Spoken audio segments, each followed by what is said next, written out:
Salam Bapak Ibu Saudara, kembali lagi di Studio Kristen Channel. Pada kesempatan kali ini kita akan menyimak dan mendengarkan bersama debat antara apologet Kristen Indonesia bersama polemikus Islam.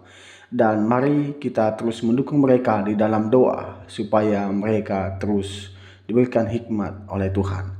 Ini dia videonya. Selamat menyaksikan. Tuhan Yesus memberkati kita semua. Paling penting yang menjadi perkara antara Islam dan Kristen itu apa? Ya, kalau Islam itu kan Tuhan itu nggak manusia gitu. Kalau manusia kan keterbatasan. Sesuatu yang terbatas nggak. Tuhan itu apa? Tuhan itu kalau di Islam Apa bahasa Arabnya di situ? bisa Rob, bisa Allah. Nah itu aja kamu sudah salah. Coba terjemahin dulu Tuhan itu ke bahasa Arab coba. Kalau Tuhan, bahasa Arabnya Rob. Apa definisi Rob itu? Rob itu kalau disandarkan kepada Allah, pemilik. Bukan disandarkan. Definisi Rob itu apa? Ya, kalau Rob itu kan bahasa Arab, diambil daripada gramer Rabba, ya Rubu, Rabban gitu. Ya, pengertiannya apa itu? Kalau Rob, jadi banyak karena gramer bahasa Arab ini banyak makna. Misal ke guru, murabi. Berarti guru juga bisa Rob? Murabi, bukan Rob. Yang saya tanya Rob kok gimana sih? Kok mau Rob? Yang saya tanya Rob, pengertian Rob itu apa? Ya, kalau pengertian ke Allahnya, mesti disandarkan. Bukan ke pengertian Rob itu loh. Kok secara sih? umum. Secara umum. Kok secara umum sih gimana sih? Makanya diskusi kita ini buntu loh. Kita ini kebanyakan salah paham karena kita ini pakai bahasa Indonesia. Yang bahasa Indonesia itu artinya nggak sesuai dengan bahasa aslinya.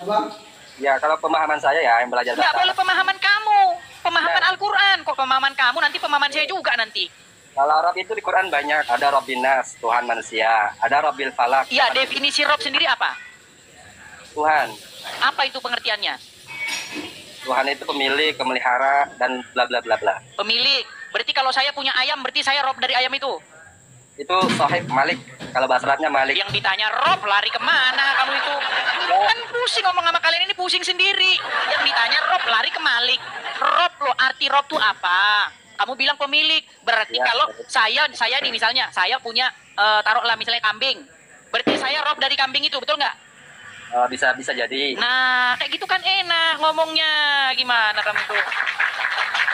Nah, berarti, apa selain pemilik itu apa lagi arti Rob? Pemelihara, penguasa. Pemelihara, penguasa, apa lagi? Tuan, Tuhan bisa juga. Tuhan, betul. Ya, bisa. Nah, berarti manusia bisa nggak jadi Rob kalau begitu? Bisa. Bisa. Bahkan di dalam Al-Quran, Yusuf sendiri berkata bahwa Robnya itu adalah manusia, betul? Kalau Yusuf kan ditemukan oleh raja. Yang ditanya apa, bro? Yang dijawab apa? Biar enak loh diskusi kita ini loh, biar clear. Yusuf sendiri berkata bahwa Robku. Nah, kata Robku di situ kan merujuk kepada Al-Aziz itu, betul? Ya, Al-Aziz yang memberi dia. Iya. Yang telah memelihara dia, betul?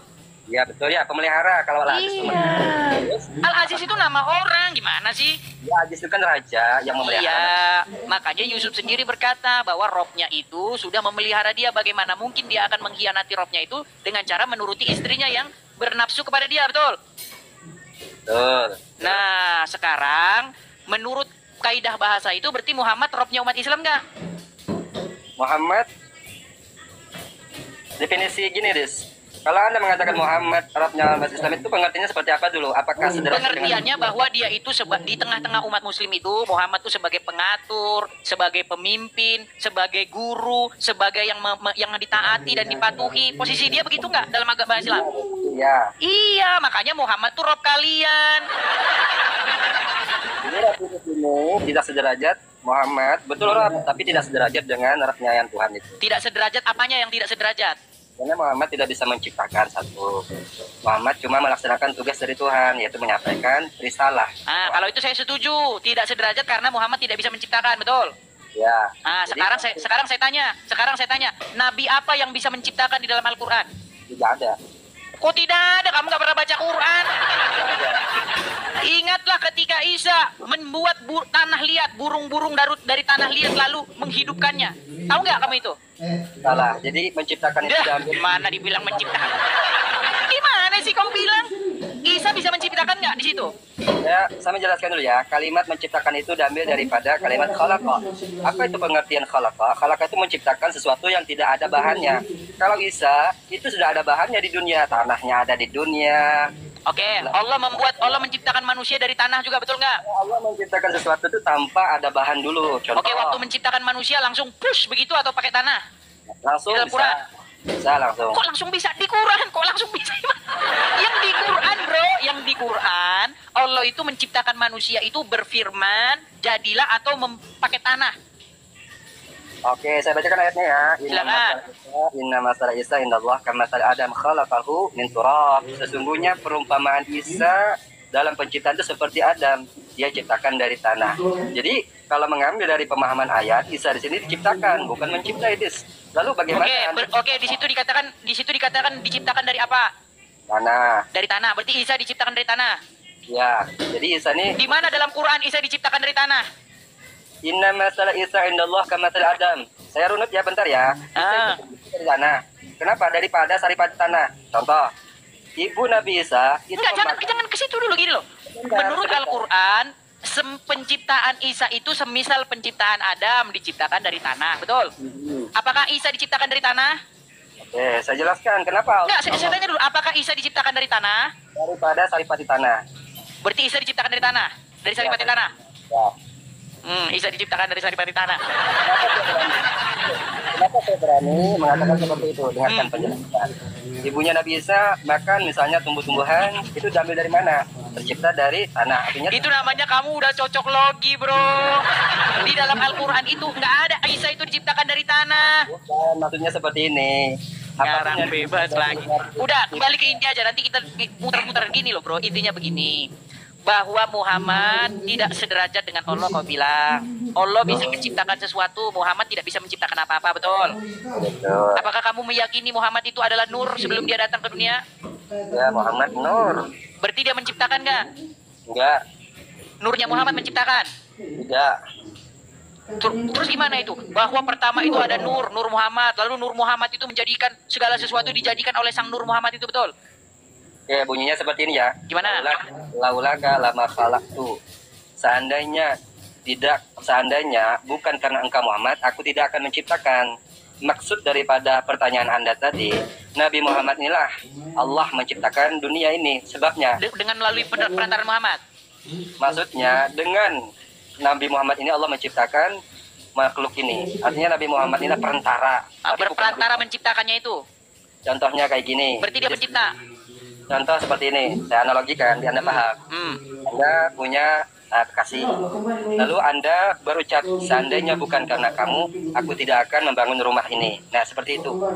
Oke, berarti yang menciptakan di situ nurnya Muhammad atau siapa? Allah Subhanahu wa taala. Bukan nurnya Muhammad. Dan Nurnya Muhammad diciptakan nggak? ada kaidah kayak gini, Des. Sebentar, saya tanya dulu. Nurnya Muhammad itu diciptakan nggak? Diciptakan. Kapan diciptakannya?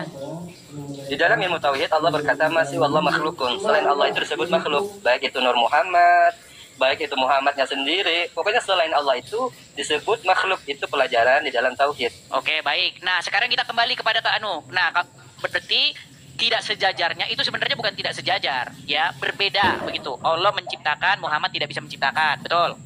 Itu ya tidak sejajar. Yang namanya perbedaan itu sudah... bukan ketidaksejajaran bro. Contoh ya, misalnya begini, contoh begini, misalnya ya begini, saya bisa masak, Terus? kamu nggak bisa masak. Itu bukan definisi bahwa kita tidak sejajar, itu definisi kita berbeda. Perbedaan itulah membuat dia tidak sejajar. Contoh, saya orang kaya, kamu orang miskin. Tidak sejajar. Nah, masalahnya begini. Artinya, perbedaan itu apakah dia menimbulkan kesejajaran atau tidak, yang dimaksud itu dalam hal jabatan.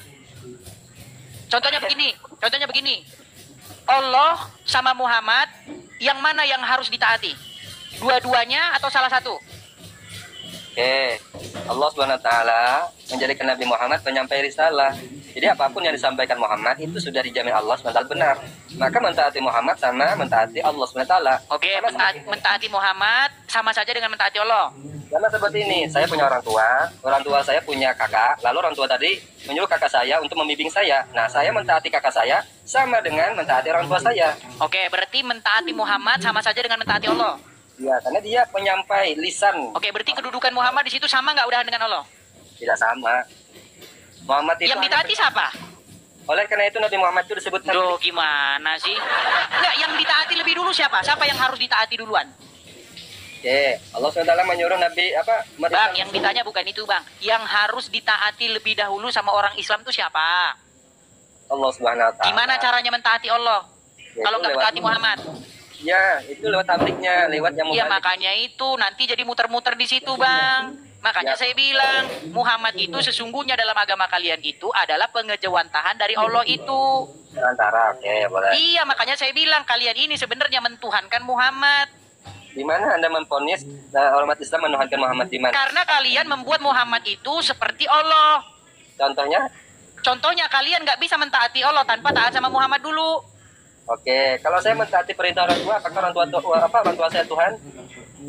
Kalau orang tuamu nyuruh terjun dari jurang, kamu ikutin.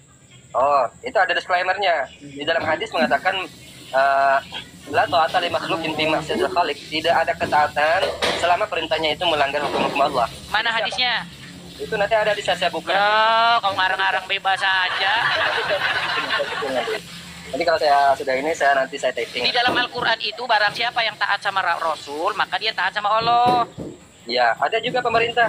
Barang siapa taat pada Allah dan Rasul dan pemerintah. Itu ada juga. Iya, tapi jika kalian dapati perselisihan, maka kembalikan kepada Allah dan Rasulnya. Ya betul, itu pada Berarti dikembalikan kepada siapa? Quran dan hadis. Ketika kita ada perselisihan, itu maknanya maka kembalilah kepada Quran dan hadis. Apakah di sana melanggar Quran dan hadis? Itu dis. Ya sudahlah, intinya itu seperti ini loh. Kalau masalahnya gini bang, abang tuh belum pernah mendalami agama Kristen. Nah saya dua-duanya saya dalami. Intinya tuh begini bang, intinya tuh Muhammad itu palsunya Yesus gitu loh. Kalau kalian dalami itu intinya ke situ. Mana Anda mengatakan seperti itu? Loh, semua ajaran Islam itu yang kalian ajar-ajari itu ujung-ujungnya seperti itu. Makanya dia itu Mesias palsu. Waduh. Loh, kamu nggak percaya? Saya mau menguji Anda ketika Anda sudah mengatakan saya sudah mendalami Islam. Boleh? Oke, boleh ya. Silakan. Oke. Di dalam hadis itu mengatakan ada proses anak itu ada bla bla bla. Apakah Anda tahu tentang proses anak yang ada di dalam kandungan ibu itu? Bagaimana prosesnya? Itu sudah ada di pelajaran Islam. Nanti Oh, maksudmu pembentukan janin itu? ya, itu diterangkan di hadis. Kalau Anda sudah mendalami berapa proses janin yang ada di dalam tubuh ibunya? Silakan. Oke, mau saya bacakan suratnya? Nah, Anda kan sudah mendalami, nggak pernah nggak usah Yuk, lihat. saya bacakan suratnya. Nanti kalau nggak saya bacakan suratnya, kamu nggak berani. Dari segumpal darah, terus nanti begini dibungkus dengan daging, lalu tulang-tulang itu. Yang saya tanyakan itu hadis, ada umurnya. Nanti segumpal daging berapa umurnya, segumpal darah berapa umurnya, waktu tetesan mani itu berapa umurnya itu ada. Buat apa? Intinya apa itu dalam diskusi antara iman dan Islam dan Kristen? Saya menguji, Anda mengatakan saya sudah mendalami. Nah, saya mau mengetahui. Ya, tapi begini bro, saya itu mendalami itu fokusnya itu ke perbandingan Islam dan Kristen, nggak ngurus-ngurusin berapa umur janin, itu nggak ada hubungannya dengan Islam Kristen. Berarti belum mendalam, masih Bukan nggak mendalam, gini loh, saya fokus kepada apa yang kita diskusikan antara Islam dan Kristen. Intinya itu gini. Pertanyaannya, Des. Pertanyaannya ingat ya. Enggak, bukan itu gini nih. Intinya yang saya dapatkan ini, tahu nggak? Kalau kamu mendalam-dalami agamamu, kemudian kamu baca mendalami agama Kristen, nanti kamu tahu bahwa yang kamu yakini sebagai Muhammad itu di dalam sudut pandang kekristenan, kalau kalian pelajari dengan benar, sebenarnya itulah yang disebut dengan Mesias palsu. Oke, aku ingin bertanya tentang kebenaran. Dia ingin mencuri kemuliaan Yesus itu diambil oleh dia. Makanya Yesus itu sebenarnya pengejawantahan dari Bapa itu, firman Tuhan yang datang menjadi manusia.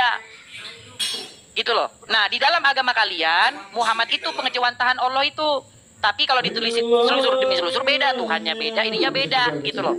Ini Anda bukan ahlinya, Des. Saya ingin bertanya aja dulu. Bukan ahlinya gimana? Pertanyaanku gini, Des. Mungkin kan Anda mengklaim Tuhan Anda Maha Tahu gitu. Nah, ini kalimatnya sebelumnya, sebelum dia menciptakan makhluknya, baik itu malaikat, manusia, nah dia kan akan tahu nih kejadian yang akan datang. Apakah dia tahu nanti ada malaikat yang membangkang atau disebut iblis yang membangkang di dunia? Apakah dia tahu? Kalau di dalam Bible sih tidak ada kata-kata dia udah tahu atau belum, tapi dikatakan di dalam Bible itu dia Maha Tahu.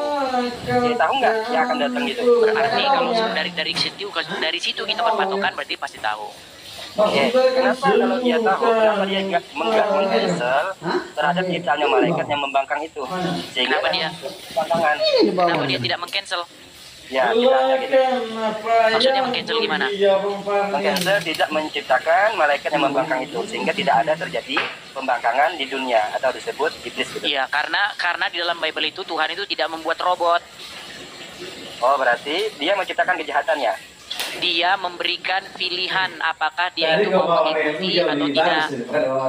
Ini deh sebab simak Yang pertanyaanku. menciptakan kejahatan itu di dalam konteks Al-Quran.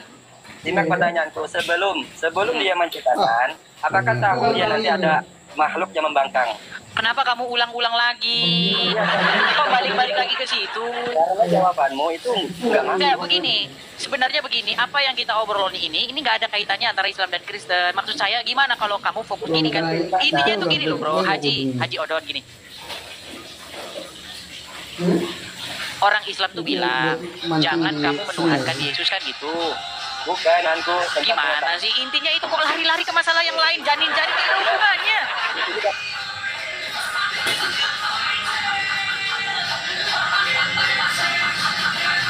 Oh Tuhan kamu Tuhan dari Arab, dari pagan Quraisy yang disembah oleh orang Quraisy. Kan bertanya tentang pengetahuan Tuhan Anda. Iya, tetapi nanti goal kita itu nggak tercapai. Kan Anda sudah bertanya, saya bertanya juga mirroring. Coba kamu bertanya seputar ini loh. Ah, ini kan saya bertanya tentang Tuhan Anda, berani nggak? Kenapa nggak berani? Tapi kan tema kita kan arahnya nanti lintas agama. Di sini Anda takut ditanya, Anda bertanya terus. Coba kita Bukan takut bro, kamu kan membahas bertanya mengenai apakah Tuhan itu tidak tahu kalau dia menciptakan nanti ke depannya bagaimana. Saya bilang tahu sudah. Kenapa nggak di cancel aja? Kamu bilang kan begitu. Karena di dalam iman kami Tuhan itu memberikan kehendak bebas. Yang saya tanyakan sebelum, contoh analogi nih, saya peracik obat, ini racun, ini yang baik. Kalau saya sudah tahu nanti racun ini saya sebarkan, maka akan mendapatkan manusia. Oleh karena itu saya cancel ini, saya tarik, nggak jadi, biar manusia aman. Nah, kenapa Tuhan Anda nggak seperti itu? Karena dia memberikan kehendak bebas. Apakah dia itu akan mentaat atau tidak? Lalu pengetahuan tadi, buat apa pengetahuannya itu? Buat apa gimana? Pengetahuannya dia nanti akan ada makhluk berbuat Ya namanya kan diuji. Bukan, sebelum dia menciptakan manusia, dia sudah tahu nih. Nah ini yang saya bilang debat-debat kusir nih kayak begini. Udah kau di bawah saja, kau debat-debat kusir bahas-bahas yang kayak begini. Buat apa? Nggak usah bahas yang debat-debat kusir. Udah jelas Tuhan kita itu nggak sama gitu loh. Mau membahas hal-hal yang kayak begitu. Biar ngapa gitu loh. Cobalah bahas tuh yang esensial saja gitu loh. Ya silakan. Degelirata. Silakan Degelirata. Kelihatan bukan saya. Belum kelihatan. Makasih topinya, makasih. Silakan. Udah kelihatan? Bosnya Awang dia. Hah? Oke, Pria Jos. Silakan Pria Jos. Baik-baiknya orang agak-agak sedeng ya. Iya, Pria Jos. Muslim, Bro? Muslim, Bang. Iya, silakan nyalakan kamera, Bro. Mari diskusi dengan baik. Ya, kita diskusi lintas iman nih. Silakan. Anda Islam ya?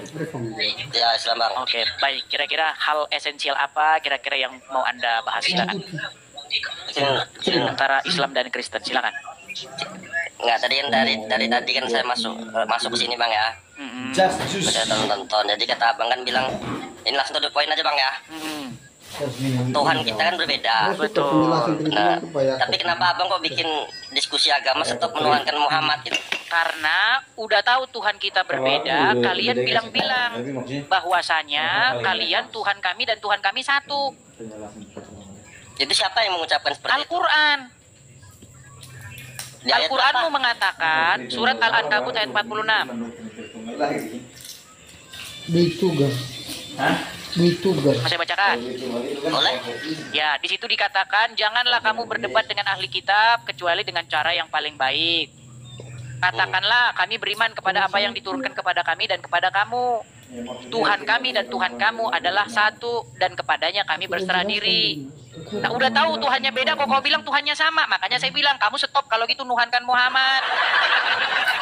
Lah kenapa, Bang? Itu kan akibat kamu nuhanin Muhammad. Mana? Coba kamu nggak nuharin Muhammad, pasti kan kamu nggak mengimani. Kita Gimana? menuharin Muhammad, Bang. Makanya Maksudnya nuharin Muhammad itu apa? Yang saya maksud dengan menuhankan Muhammad apa? Tuhan kita sudah berbeda-beda, kenapa sangkut pautin sama Tuhan kami gitu loh. Kalau abang mau Tuhan Yesus abang ya apa? Iya, Abang sama Yesus silakan sama betul. Yesus gitu. Justru itu, Bang. Kami Tuhan kami Yesus, kami menuhankan Yesus, kami mengikuti taat patuh tunduk kepada Yesus, kami menuhankan Dia. Nah masalahnya begini, kamu bilang Tuhan kami dan Tuhan kamu satu dari mana? Berbeda dalam hal satunya Lah pencipta, kenapa abang satunya juga Allah yang ikut masuk mencipta. agama kami gitu loh. Itu kan Iya paham. karena umat kalian Kalau tiap masuk hari berbeda. ngemis-ngemis, ngais-ngais, Tuhannya sama. Udah dibilang Tuhannya beda cuma sama terus lima. gimana? Dari dulu tidak ada yang mencangkut pautkan Bang ya. Dari dulu saya dari kecil juga saya begitu saya lahir saya diajarkan oleh orang tua saya ya. Segitiga. Setahu saya cuma Allah dan Muhammad. Muhammad itu hanya sekedar nabi yang diutus oleh Allah Subhanahu wa taala. Iya kenapa diturunkan. dituhankan?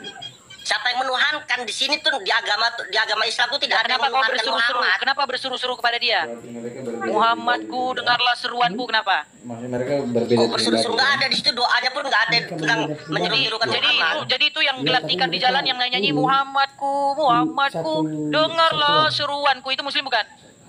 Bukan itu hanya sekedar lagu Bang. Itu bukan.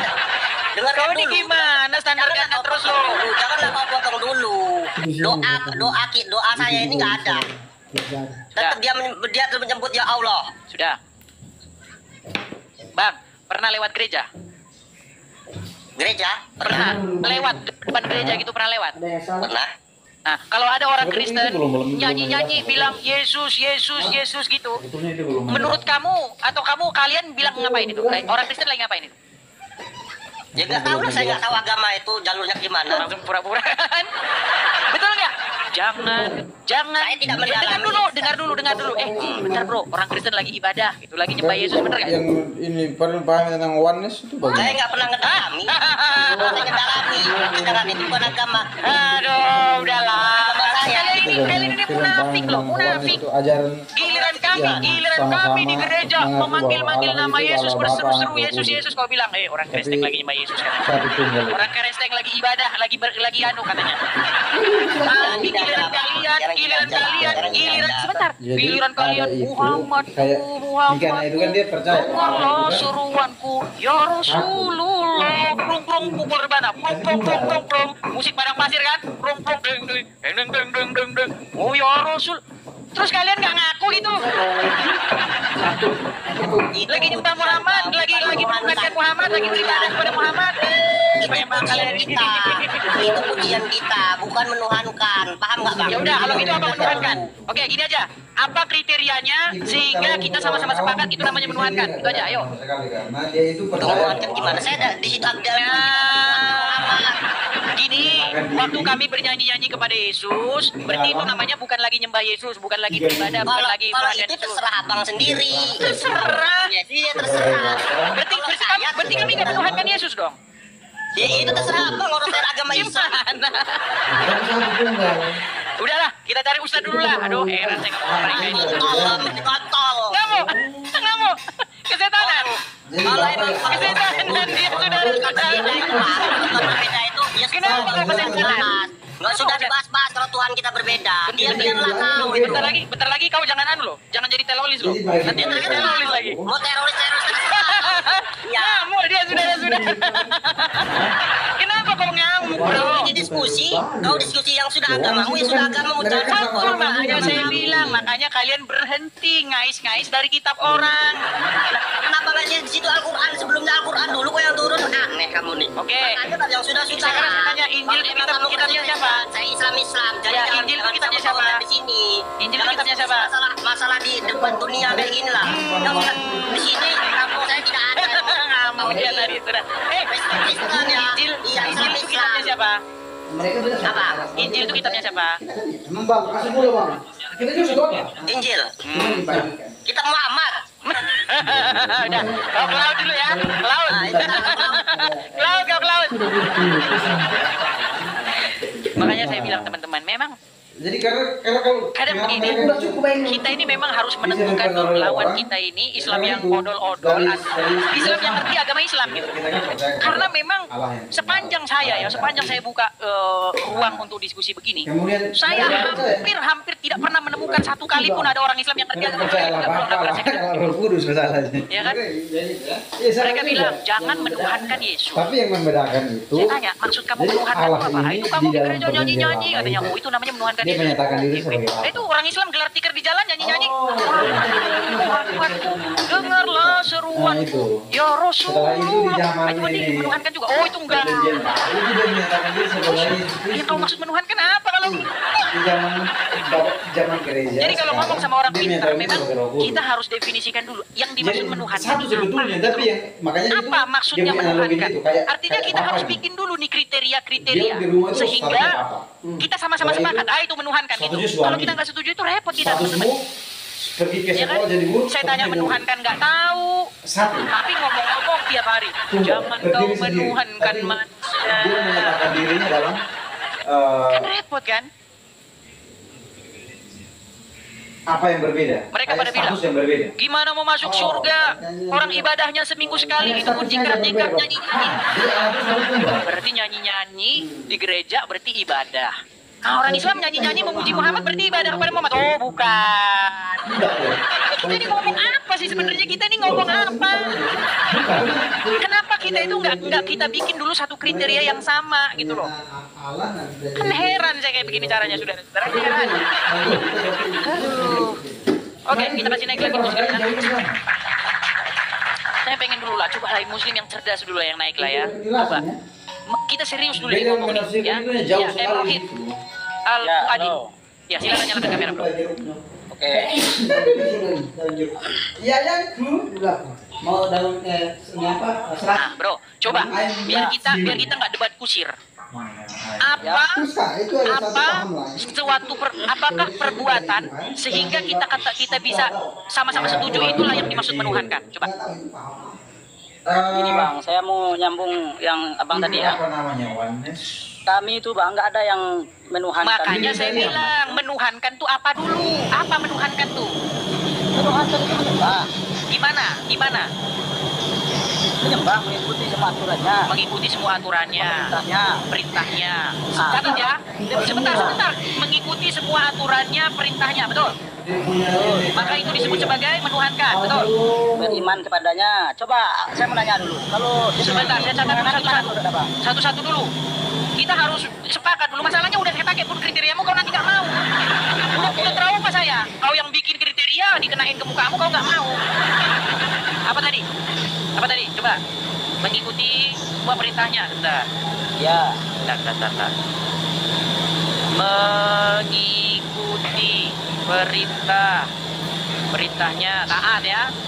ya, Taat. beriman, Patuh. Apalagi? beriman. Jangan merokok, Bang. Jangan merokok. Oke. Sorry. Beriman. Apalagi? Berapa lagi? Bang, jangan kebanyakan nanti bingung Abang jawab. Oke, baik. Baik, kita turuti ya. Berarti kalau mengikuti perintah-perintahnya, taat, patuh, beriman, berarti itu menuhankan. Ya, Oke, sekarang Anda mengikuti Muhammad kah? Muhammad itu nabi. Ayo sebentar ditanya dulu. Anda mengikuti Muhammad kah? Ya, mengikuti. Oke, cerita satu masuk ya. Masuk barang itu. Oke. Mengikuti perintah-perintahnya, taat. Ikut nggak? Taat Muhammad nggak? Ya, tapi sebentar. Taat. Satu-satu. Kau yang bikin lo tadi. Taat. Oke. Patuh nggak kau sama Muhammad? Iyalah, Rasul. Patuh. Oke. Beriman nggak kau sama Muhammad? Iya tadi waktu Macet. Satu lagi nih. Beriman nggak kau sama Muhammad? Udah tadi yang lain. Mana matikan di jalan. Mati. Beriman nggak? Ya, beriman. Oke, baik. Semua kriteria udah centang hijau nih. Beriman, patuh, taat, mengikuti perintahnya Muhammad. Berarti menuhankan nggak itu namanya?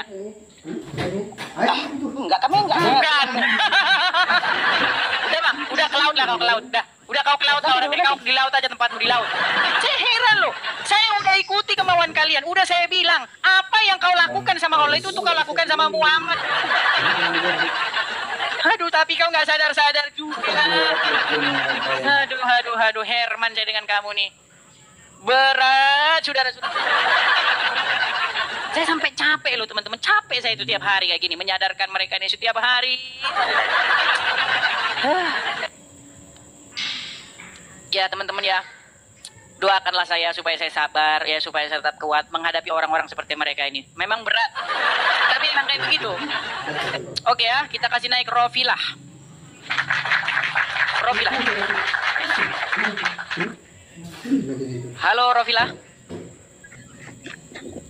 Halo. Ya, silakan nyalakan kamera Rofilah. Ayo diskusi dengan baik yuk. Serius, kita diskusi akademis ya. Mari. Terima kasih teman-teman. Sipnya terima kasih. Yang kasih support saya ucapkan makasih banyak ya. Rofilah, silakan nyalakan kamera. Ya, bentar, Bang. Yesus itu Allah itu. Ya, Bang. Kok gelap? Oke, ya. Rofilah, coba nih kita mau diskusi dengan baik nih. Saya tanya dulu, kamu Islam? Oke, Islam. Coba Rofilah, menuhankan itu apa? Perbuatan apakah sehingga itu disebut sebagai perbuatan menuhankan? Yuk, Mbak. Kita ada, Bang. Aku nggak tahu itu. Belum tahu. Dia berada dalam kekekalan Nggak tahu. juga sama. Oke, gini, menuhankan tuh sebenarnya begini. Definisi yang benar menuhankan tuh begini. Membuat sesuatu itu mengendalikan hidupmu, menguasai kamu, mengontrol kamu, membuat dia itu menjadi segala-galanya atas kamu, menguasai dan memeriksa diri kamu. Itu maksudnya menuhankan. Makanya ketika orang menuhankan iblis, dia itu dikendalikan oleh iblis, taat dikontrol oleh iblis, seperti itu. Itu maksudnya menuhankan. Nah, saya sebagai orang Kristen, wajib kami ini orang Kristen menuhankan Bapa di surga. Gimana cara menuhankan Bapa di surga itu? Caranya, kami harus dengan patuh, taat, tunduk, menjadikan Yesus memerintah di dalam hidup kami. Gimana caranya menjadikan Yesus memerintah dalam hidup kami? Caranya, dengan cara roh Tuhan itu harus tinggal di dalam hidup kami. Jadinya, ujung-ujungnya nanti adalah berbicara mengenai roh Tuhan yang kami sebut sebagai Roh Kudus, supaya tinggal dan memerintah di dalam hidup kami, mengontrol kami, mengendalikan kami, membuat kami mengambil keputusan sesuai dengan roh Tuhan yang tinggal di dalam hati kami itu. Nah, saya sudah menghabiskan waktu 13 tahun saya habiskan waktu untuk mempelajari agama Islam. Menuhankan di dalam agama Islam juga seperti itu, sama. Contoh di dalam surat Al-Jajiyah nomor 23, ada orang-orang yang menuhankan hawa nafsunya. Apakah menuhankan hawa nafsunya itu dia sholat? Oh, hawa nafsu. Enggak begitu. Karena banyak orang menuhankan itu di otak dia sholat. Bukan itu menuhankan. Atau menganggap dia sang pencipta. Bukan itu menuhankan. Apakah menuhankan hawa nafsu artinya hawa nafsu engkaulah pencipta? Bukan. Tetapi bagaimana kau buat diri kamu dikendalikan, dikontrol, dikuasai sehingga hawa nafsu itu merajai hidupmu. Itulah yang dimaksud menuhankan. Tapi banyak orang-orang sableng nggak tahu itu. Nah sekarang coba kamu sadari siapa sesungguhnya yang telah merajai hidup kamu kalau bukan Muhammad? Siapa yang tidak mengontrol hidup kamu kalau bukan Muhammad? Dari mulai masuk WC, Muhammad ngatur kamu. Mulai ke sini. Makanya saya punya gambar bagus nih. Saya punya gambar bagus. Gambar ini saya masih ingat. Sambil mandi 3 jam saya baru dapat gambar ini nih. Nih. Coba nih lihat nih. Siapakah yang mengendalikan seorang muslim? Nih. Saya punya gambar bagus nih. Saya kasih tangan. Nah, kalau itu mengontrol seseorang, nah itulah, itu sebenarnya menuhankan itu begitu. Nah, ketika iblis menjadi raja di dalam hidup seseorang, dia menjadi Tuhan di dalam hidup seseorang, maka iblis itu mengontrol dia. Makanya dia korupsi, makanya dia mabuk-mabukan, narkoboy dan segala macam, tukang pukulin istri. Karena apa? Karena iblis sudah mengontrol hidup dia. Pukulin istri. Anda muslim? Saya kan berbeda argumen dan Ini katanya muslim, gimana? Saya jadi bingung tadi katanya muslim. Gimana? Iya, masih muslim tapi masih kata kuning. Oh, mau jadi orang Kristen. Masih kata. Mau jadi orang Kristen. Ya, tapi Katolik, Bang, bukan. Oh, mau jadi orang Katolik. Iya. Jadi kalau di dalam Bible seperti itu. Yang dijadikan pengontrol raja di dalam hidup seseorang itu haruslah Roh Kudus. Karena kita kan nggak ngelihat Yesus lagi. Makanya Yesus berkata, aku tidak meninggalkan kamu sebagai yatim piatu, tetapi dia akan mengurus rohnya, roh widinya supaya tinggal di hati seseorang. Seperti itu. Nah, waktu kamu muslim dulu, siapakah yang merajai mengendalikan hidupmu kalau bukan Muhammad? Masuk kamar mandi kamu kaki kiri, keluar kaki kanan gara-gara Muhammad. Pergi kamu nabung puluhan juta, habis itu beli tiket, naik pesawat, bayar orang Arab ke Arab, naik haji, lempar-lempar batu dan cium-cium batu. Siapa yang membuat kamu seperti itu kalau bukan Muhammad? Ya Muhammad. Makanya kalau agama di dalam-dalami sesungguhnya ini berbicara mengenai siapa yang memerintah kita. Makanya agama itu sebenarnya bicara kerajaan. Bicara kerajaan yang invisible, kerajaan yang tidak terlihat. Makanya di dunia ini ada kerajaan surga dan ada kerajaan setan. Kerajaan surga itu berbicara bagaimana surga itu memerintah di hidup seseorang. Makanya di dalam doa Bapa kami yang di surga, datanglah kerajaanmu, jadilah kehendakmu. Jadilah kehendakmu itu. Makanya bagaimana kita membuat diri kita itu supaya kehendak Tuhan yang jadi, bukan kehendak si setan yang jadi. Seperti itu maksudnya sebenarnya kalau orang mau mendalami agama, seperti itu. Nah, berkali-kali di sini saya mengajak orang-orang muslim supaya mereka sadar yang menjadi raja di hidupmu, yang memerintah hidupmu itu, kau percaya nggak bahwa itu Muhammad? Cuman nggak sadar-sadar, gitu loh. Kau percaya nggak bahwa Muhammad itu sesungguhnya mengontrol hidupmu? Kau tahu itu tidak? Nah, sebagian sadar, sebagian nggak sadar-sadar. Gitu loh. Begitu, Rofila. Saya doain semoga Tuhan Yesus itu memberkati Bang ya. Amin, amin. Sama-sama, Rofila. Kupikir tadi kamu muslim, tadi kamu bilang muslim, tapi masih on the way begitu ya? Ya, masih kata komen. Masih on the way. Kasih ya. Ya, seperti itulah. Yang penting ya, intinya menjadi seorang Kristen itu memang harus hidup baru seperti itu, walaupun dalam prosesnya itu jatuh baru, ya kan? Iya, karena memang roh penurut tetapi daging lemah. Makanya seperti itu, harus ada persekutuan yang setiap hari dengan Roh Kudus seperti itu. Begitu ya, Rofila. Kita kasih kesempatan kepada muslim yang lain ya. Iya, Kang. Baik. Ya, salam kenal ya. Sama-sama, Rofila. Ya, Saya turunkan dulu ya. Abang coba saya pengen dengar. Kamu tadi bilang ciri-ciri. Ini gimana sih kamu? Saya ngomong keputuk terus loh. Kamu dulu apa saya dulu yang ngomong? Coba, kamu dulu apa saya dulu? Iya, kita sudah dapat salahnya satu, tapi diputar-putar lagi. Aduh, Coba begini, siapa dulu yang ngomong, kamu atau saya? Coba. Bang, tadi bahasanya abang tadi pas jawab pertanyaan saya bagaimana? Yesus tidak mengatakan bahwa dia menyuruhnya untuk menyembahnya. Nggak pernah. Tadi, aduh, barusan tadi. Astaga. Memang tidak pernah Yesus berkata, sembahlah saya, tolong sembah saya, tolong. Nggak pernah. Yang ngomong gitu cuman setan. Berarti yang menyembah Yesus itu pengikutnya setan. Ini gimana sih logikamu itu bagaimana? Logikamu itu bagaimana? Yesus tidak pernah minta disembah. Ngemis-ngemis minta disembah tidak pernah. Yang ngemis-ngemis minta disembah itu Tuhanmu. Tolong sembah dong saya, tolong sembah tolong, sembahlah saya. Yang kayak begitu di dalam Bible namanya setan. Setan itu minta disembah. Karena dia haus pengen disembah setan itu. Oh, gimana kamu itu? Sama seperti seorang raja. Saya kasih kamu contoh. Ada raja lewat. Sebentar. Ada raja lewat ya. Dia datang ke tengah-tengah rakyatnya. Raja ini, dia bukan raja yang lalim, raja yang gila sembah. Dia tidak seperti itu. Tetapi kalau ada orang menyembah dia tidak menolaknya. Nah, ada raja yang lalim. Raja lalim, haus kuasa, gila sembah. Kalau dia lewat, sembah saya. Sembah saya. Itu raja yang lalim itu. Itulah Tuhanmu itu kayak begitu. Bagaimana? Boleh jawab pertanyaannya? Silakan. Bagaimana bisa ditahu seorang raja ketika dia tidak mengatakan kalau dia itu raja? Duh, kamu salah besar. Yesus nggak perlu ngomong. Yesus tidak pernah ngomong bahwa dia raja. Orang-orang sudah tahu. Ya. Dan ketika orang berkata, coba nih, sebentar. Biar saya bacakan ayatnya, oke? Mau saya bacakan ayatnya? Mau saya bacakan ayatnya atau tidak? Silakan. Saya bacakan ayatnya ya. Nih. Biar enak kita begini harusnya. Nah. Nih. Nah, di dalam Bible Yesus sendiri bertanya kepada orang-orang. Menurut kamu, siapakah aku ini?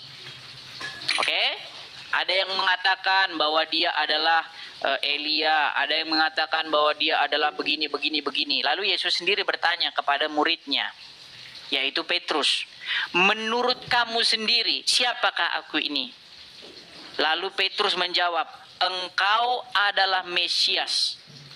Nah, lalu apa kata Yesus kepada Petrus? Bukan kamu yang berkata-kata itu, melainkan Bapakku yang di surga.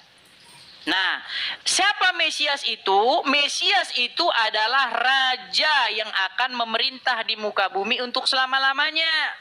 Nanti di kedatangannya yang kedua kali. Ya kan? Bahwa Yesus akan mendirikan kerajaan di muka bumi ini. Di mana tidak, kerajaan itu akan berdiri untuk selama-lamanya dan tidak akan berakhir. Bahkan sekarang pun sudah berdiri kerajaan itu. Di mana Yesus memerintah, umatnya sudah banyak sekarang, tinggal datangnya saja. Nah, sekarang Yesus tidak haus-haus sembah, macam Raja Lalim yang kalau lewat di jalan, hei, sembah saya. Ah, itu namanya raja yang lalim dan haus sembah. Nah, yang model-model kayak begitu di dalam Bible namanya setan, iblis. Iblis tuh kayak begitu, minta disembah dia. Nah, persis kayak Tuhanmu itu. Selesai bang. Ya, silakan. Berarti Yesus ini punya bapak ya? Mana ibunya? Lari kau kemana-mana. Fokus dulu. Tuhan minta sembah-sembah nggak? Saya mengaku. Sebentar, gini loh. Kamu itu kalau membahas topik, satu dulu sampai kelar. Nanti baru kamu tanya yang lain. Yesus punya bapak, berarti ibunya mana? Ah, itu nanti kau selesaikan dulu yang ini. Berarti Tuhanmu sudah kau akui minta-minta sembah. Tidak dikatakan untuk sembah laku. Itu bagi orang yang beriman. Mau saya tunjukkan? Iya, memang Makasih, Song. Sebentar, saya tanya dulu kamu, betul tidak Tuhan kamu di dalam Al-Quran minta disembah? Tidak pakai kalimat minta-minta, bang. Mau saya tunjukkan ayatnya? Sembahlah aku. Mau saya tunjukkan ayatnya? Silakan, bang. Oke, baik. Saya tunjukkan ya ayatnya ya. Ngomong-ngomong, kamu ada Quran nggak di situ? Tidak ada, bang, lagi tempat kerja ini, bang. Nih, sebentar, saya tunjukkan ya. Di dalam Al-Quran misalnya, di dalam surat Toha ayat yang ke-14 sampai yang ke-15. Nih, sungguh aku ini Allah, tidak ada Tuhan selain aku, maka sembahlah aku. Ya, sudah paham kan, bang? Tidak ada Tuhan. Udah minta disembah. Sebentar dulu. Berarti udah kamu akui Tuhanmu minta disembah. Sembahlah aku karena tiada Tuhan selain aku. Iya, dia minta disembah kan? Iya, makanya saya bilang di dalam Bible yang minta disembah itu setan. Seperti seorang raja, kalau raja yang baik, yang bagus, dia itu kalau lewat nggak perlu minta disembah, nggak perlu. Orang sudah sujud sendiri kepada dia. Tapi dia tidak menolak, kalau disembah pun dia tidak menolak. Nah, Yesus seperti itu. Ketika Yesus berjalan, orang-orang berbondong-bondong sujud menyembah dia. Inilah dia, diberkatilah dia yang datang dalam nama Tuhan. Hosana, Hosana, diberkatilah dia. Makanya orang-orang ketika Yesus datang berkerumun banyak-banyak mereka. Sampai orang-orang alim ulama dan ahli-ahli Farisi ketakutan. Dan mereka tahu bahwa inilah raja orang Israel. Seperti itu. Sudah selesai, bang? Nah, besok pun Yesus akan datang. Kamu mengimani itu enggak? Saya mengimani bahwa Yesus itu Nabi Isa. Akan datang kembali. Akan datang kembali. Itu dia tidak pernah mengaku bahwa dirinya Tuhan. Sebentar dulu. Dia akan datang kembali. Karena hanya memiliki Sabar, Bang. Akan datang kembali, betul? Akan datang kembali, betul? Saya capek tunggu, bang. Kita dari tadi bicara terus. Akan datang kembali dia, betul? Saya mengimani, iya. Dia Oke. Akan datang lagi menjadi hakim, betul? Kau langsung meninggal. Masalahnya begini bang. Sebentar. Dia akan datang lagi untuk menghakimi, betul? Menghakimi siapa? Ya makanya saya tanya, betul atau tidak? Ya tanya dulu, pertanyaan Anda itu menjebak. Menghakimi siapa? Untuk menjadi hakim yang adil. Di dalam hadis-hadismu dikatakan bahwasanya Isa akan datang untuk menjadi hakim yang adil, betul? Tidak. Terus menjadi apa dia? Dia turun hanya untuk mengatakan bahwa dia bukan Tuhan. Ayatnya mana? Hadisnya mana? Tunggu. Masalahnya saya bawa Al-Quran juga, Bang. Iya, kamu masalahnya asal-asal cuap-cuap saja. Kenapa bukan Muhammad yang datang untuk menjadi untuk meluruskan umat manusia? Bang, boleh saya bertanya, Bang? Dari tadi kita bertanya terus, saya bertanya tidak direspon, Bang. Ya udah, silakan. Apa pertanyaanmu? Silakan. Jelaskan ini, Bang. Silakan. Katakan dirinya untuk disembah. Gimana? Kenapa ada orang-orang yang mengaku bahwa dia itu Tuhan, padahal dia bukan Tuhan? Dia Sebentar, coba ulangin dari awal tadi. Gimana? Kamu bilang tadi apa?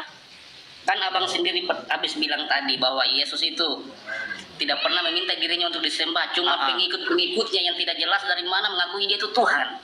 Sudah? Lalu mengatakan itu Tuhan, harus sembahlah dia. Sudah bisa saya Padahal jawab? dia tidak mengatakan itu. Sudah bisa saya jawab? Boleh, Bang. Baik, saya jawab ya, saya jawab. Oke. Tidak pernah Yesus meminta supaya orang menyembah dia, betul. Tetapi orang menyembah dia, dan Yesus tidak pernah. Ketika orang-orang menyembah Yesus, tidak pernah Yesus ngomong, jangan sembah saya.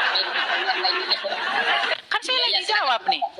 Makanya kau dengarkan ketika saya jawab, kau dengarkan. Iya, silakan, Bang, silakan. Yesus tidak pernah minta disembah, tetapi orang-orang menyembah dia. Dan ketika Yesus disembah, orang-orang berbondong-bondong datang menyembah Yesus. Tidak pernah satu kali pun Yesus bilang, tolong jangan sembah saya. Jangan. Gak ada. Tidak pernah. Dengar dulu biar saya selesaikan. Oke? Kemudian yang kedua. Ketika orang-orang memanggil Yesus Tuhan, Tuhan. Tidak pernah Yesus ngomong, saya bukan Tuhan. Nggak pernah. Nggak pernah Yesus bilang begitu. Nah, logikamu sama seperti ini. Ini gelas. Tahu gelas? Nah, gelas ini nggak pernah ngomong dia gelas. Tetapi karena dia tidak berkata dia itu gelas, apakah dia bukan gelas? Nah, itu yang disebut dengan argument from silence. Kamu tahu nggak artinya argument from silence? Maaf, Bang, saya orang awam, Bang. Nah, saya jelaskan. Argument from silence itu adalah suatu argumen yang dibangun karena dia tidak mengatakan itu. Contoh nih. Saya diem aja begini, diem. Saya nggak ngomong kalau saya ini laki-laki. Terus kamu simpulkan, dia bukan laki-laki. Kenapa? Karena dia nggak ngomong kalau dia laki-laki. Nah, itu yang disebut dengan argument from silence. Kamu mengemukakan argumen karena dia tidak ngomong kalau dia itu. Nah, itu nggak boleh. Dalam sebuah diskusi seperti itu nggak boleh. Ya, selesai jawabannya, Bang. Nah, silakan. Nah, kita katakan dia kan tidak meminta dirinya untuk disembah. Tapi atas dasar apa pengikutnya bisa mengatakan dia itu Yesus? Pada saat dimana dikatakan dia itu Tuhan? Padahal saat itu orang belum menganggap mereka itu Nabi Isa itu Tuhan. Padahal belum mereka anggap Nabi Isa itu. Pada saat dimana ya, ini karena tiba jadi Tuhan. Sebelumnya orang hina itu Nabi Isa. Kenapa tiba-tiba langsung jadi Tuhan? Baik, saya jawab ya. Misalnya di Yohanes 13 ayat 13 ya. Yesus sendiri berkata kepada murid-muridnya, kamu menyebut aku guru dan Tuhan, dan katamu itu memang tepat. Memang akulah guru dan Tuhan. Terus gimana lagi pertanyaanmu?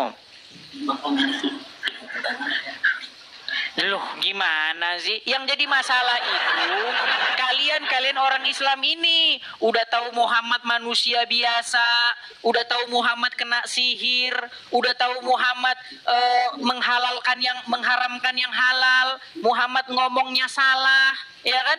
Masih aja kalian tuhankan. Nah, itu yang jadi masalah itu kalian. Sudah tahu Muhammad, dengar dulu. Dia tidak Yesus kan tidak memiliki hidup, bapak. dengar. Yesus kan hidup, dia memiliki kuasa, ya kan? Membangkitkan orang mati. Dia punya kuasa, bahkan dia akan menghakimi. Dia punya kuasa itu, menghakimi manusia. Nah, Muhammad yang tidak punya kuasa menghakimi manusia, bahkan dia ada di kuburan. Kalian berseru-seru kepada dia, Muhammadku, Muhammadku, dengarlah seruanku. Emangnya dia bisa dengar? Orang sudah meninggal. Nah, makanya yang mau saya kasih tahu sama kamu, malah kamu itu loh yang bertaubat. Jangan kamu meminta-minta sama orang yang sudah meninggal. Yesus sekarang mati atau hidup? Hidup. Sejak kapan dia hidup? Baik, sejak pertama murid-muridnya datang. Dia datang ke kubur Yesus. Lalu Yesus yang mati siapa? Nah, kamu kan nanya sama saya, apakah sekarang ini Yesus itu siapa? Yang dikubur itu siapa? Gimana Pak? nih, saya mau ngomong nih, tapi kamu potong terus. Gimana? Ya, silakan Bang, share mengikuti. Nah, pertanyaanmu tadi begini, apakah Yesus itu sekarang tidak mati? Itu pertanyaanmu. Sejak kapan? Kan gitu. Saya jawab. Ketika Yesus disalibkan, kemudian wafat dan dikuburkan, datanglah murid-murid ke kubur itu. Ketika murid-murid datang ke kubur itu, dengar dulu. Saya lagi ngomong. Dengarin. Ketika murid-murid datang ke kubur, ada di situ malaikat yang berkata kepada mereka, "Mengapa kamu mencari dia yang hidup di antara orang mati? Ia tidak ada di sini. Ia telah bangkit." Bahkan dia berpesan bahwa ia akan berjalan mendahului engkau. Ya, jadi ketika murid-murid dengar dulu, dengar. Ketika murid-murid berjalan ke Emmaus, di situ Yesus menampakkan diri kepadanya, dan dia membuka mata mereka, lalu mereka tahu dan percaya bahwa Yesus telah bangkit. Tapi ada lagi satu muridnya yang tidak hadir di situ. Dan dia berkata, "Sekali-kali aku tidak percaya." Dia bilang nggak percaya kalau Yesus bangkit. Akhirnya Yesus sendiri datang menemui dia dan berkata, "Karena kamu melihat," dia menyentuh, menyucukkan jarinya itu ke bekas paku di tangan dan lambungnya, ya. Lalu Yesus berkata kepada dia, "Karena kamu melihat, kamu percaya. Berbahagialah mereka yang tidak melihat namun percaya." Itu pesan Yesus kepada generasi-generasi kita ini yang tidak melihat. Nah, ketika Yesus naik ke sorga, Yesus bilang pesan begini, "Kamu sekalian adalah saksiku, saksi mata dari semuanya ini, kamu sekalian. Maka pergilah, beritakanlah Injil dan ajarlah mereka seperti apa yang telah kuajarkan kepada kamu, mulai dari Yerusalem, Samaria, dan sampai ke ujung bumi." Jelas kesaksian para saksi mata. Nah, sekarang yang jadi masalah begini, kamu itu udah tahu Muhammad meninggal di kuburan, kena sihir, ya kan? Bang, saya boleh bertanya Bang. Dengar dulu, kenapa masih kamu ikutin? Bukankah kamu termasuk orang-orang yang nekat kalau begitu caranya? Ayo. Ya Bang, boleh saya bertanya lagi Bang? Masa dari tadi kita bicara terus, kita bertanya di spot. Silakan, tanya lagi, silakan. Yang kemarin disalib itu siapa? Apa? Atau rohnya yang disalib kemarin? Yang disalib ya jasadnya lah. Memang masa roh bisa disalib? Ada-ada aja kamu. Yesus itu mati ya? Tuhan itu Iyalah, mati. iyalah. Berarti yang sekarang disembah ini apa? Yesus yang bangkit, yang hidup. Bangkit, hidup kembali habis mati. Iyalah. Oh, berarti Tuhan bisa mati ya Bang? Ya.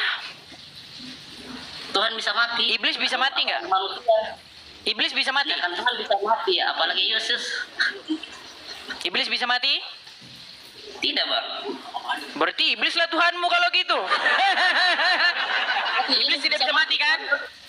Nah, Bang. Ah, iblis tidak bisa mati, berarti iblis lah Tuhanmu. Berat saudara-saudara.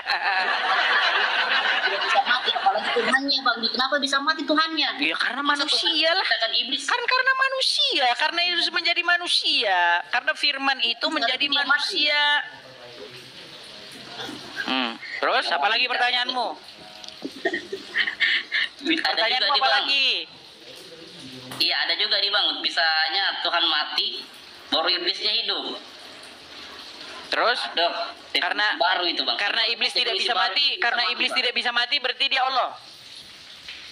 Apa? Iblis bisa mati nggak? Tidak, Tidak bisa. Allah bisa mati nggak? tidak. Sama dong. Kalau dia cuma bisa mati berarti dia cuma manusia biasa dong bang. Emang manusia biasa bisa bangkit? Emang manusia biasa bisa membuat orang tuli mendengar, buta melihat, apalagi lumpuh berjalan bisa. Gimana kamu itu? Memangnya ada yang saksikan jasadnya bangkit kembali ketika disalib? Murid-murid sudah dibilang murid-murid. Muridnya, jadi yang disalib kemarin itu siapa? Jasadnya itu mati total atau Ulang-ulang kembali hidup? lagi. Dengar. Yesus itu Ya, siap, pada hakikat siap. Yesus itu pada hakikatnya adalah firman Tuhan yang menjadi manusia. Sudah. Firman Tuhan. Ya, yang Yesus, menjadi firman manusia. Tuhan apa? Bisa jadi firman Yesus. Makanya saya bilang dari awal, makanya ketika kau Tuhan tuh kau sebenarnya lagi ngomongin siapa? Lagi ngomongin Allah. Bang, Tuhan ini terlalu banyak bang. Iya, makanya Tuhan memang banyak Tuhan itu. Loh, Tuhan itu memang banyak. Tuhan itu memang banyak. Tuhan kamu, Allah, Muhammad. Berarti Tuhan Loh, sekarang ini definisinya gimana ada kau bapak, tuh? ada ibu, ada anak. Kenapa saudaranya tidak ada?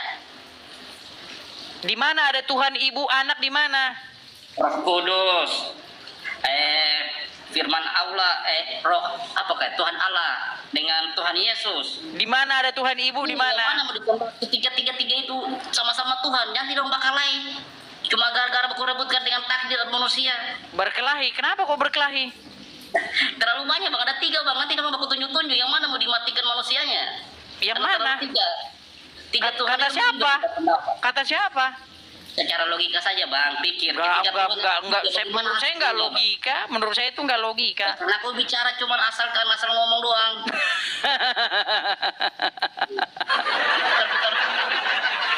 Dari mana logikanya? Bahwa kalau ada Tuhan anak, Tuhan ibu itu, lalu Tuhan anak sama Tuhan ibu berkelahi, di mana logikanya, di mana? Kita pikir saja bang, kalau Tuhan ada 3, bagaimana di dunia ini terjadi?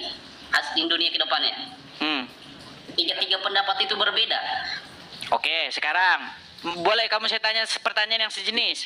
Tidak, jawab dulu bang Oke, pertanyaanku. saya menjawab ini dengan pertanyaan yang sejenis. Gimana? Siap? Jawab dulu pertanyaanku. Kenapa? Ini saya sedang menjawab nih. Boleh saya jawab? Boleh? Saya jawab. Boleh? Iya jawab belum bertanya. Oke. Iya, boleh saya jawab?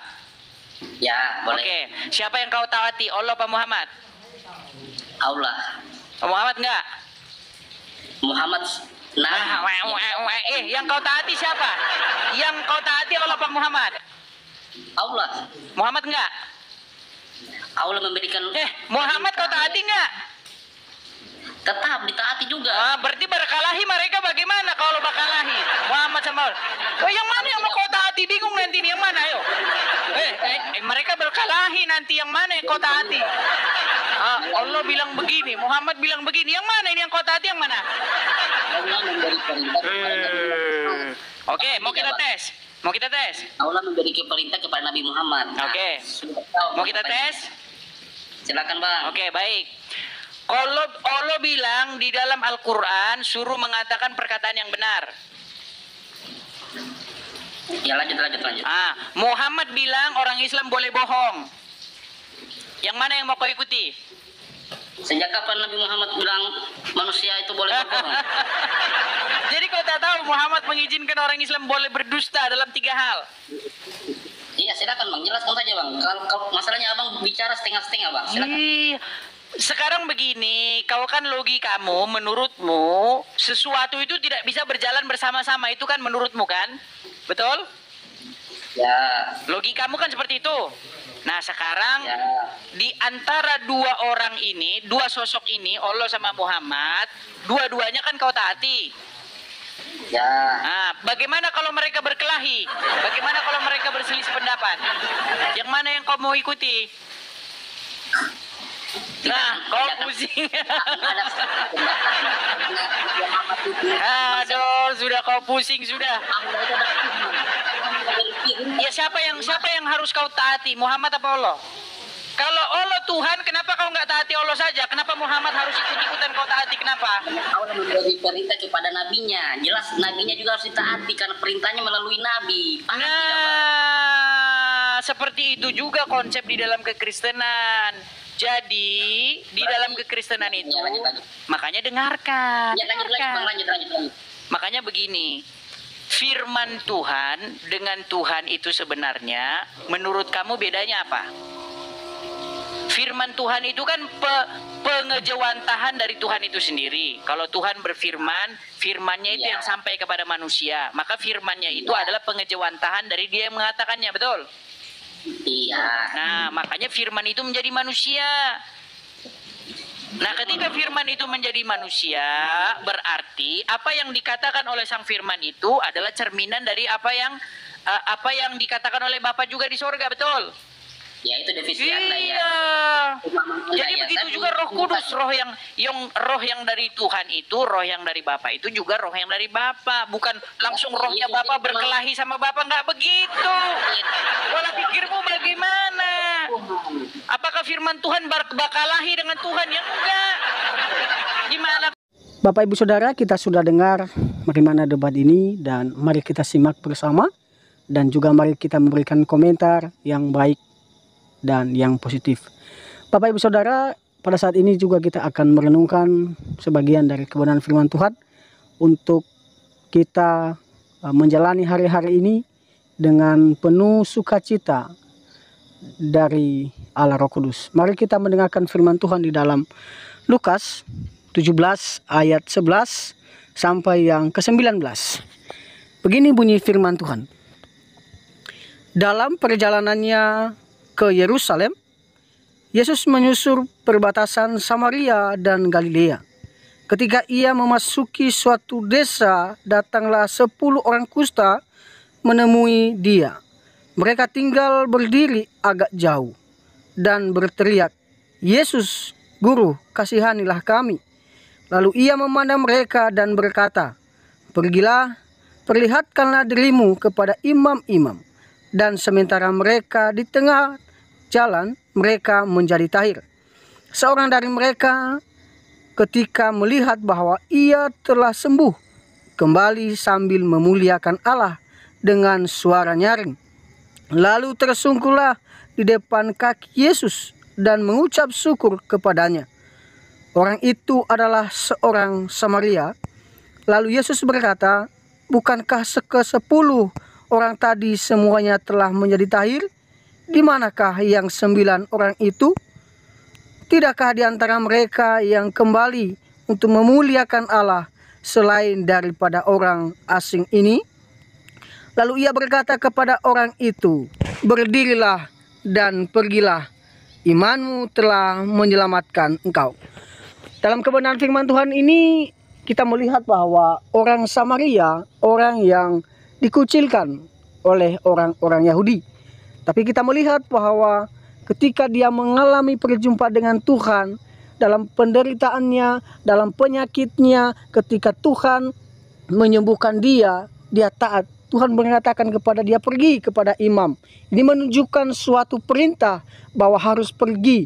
Dan saat itu ketika dia pergi mengikuti apa yang Tuhan mau, dia seketika itu juga sembuh. Hal ini juga mengingatkan kita bahwa kita juga harus berbalik kepada Tuhan. Dalam setiap persoalan hidup kita, dalam setiap permasalahan hidup kita, kita harus kembali kepada Tuhan, kita harus melibatkan Tuhan. Ya, jangan kita mencari dukun atau mencari hal-hal yang lain supaya kita dianggap bahwa kita lebih hebat, ya. Dukun lebih hebat atau orang lain lebih hebat. Maka dari itu Bapak Ibu, mari beriman kepada Tuhan dengan sungguh-sungguh dan beritakanlah firman Tuhan itu kepada siapa saja supaya mereka juga diberkati. Sekian saja firman Tuhan ini. Tuhan Yesus memberkati kita.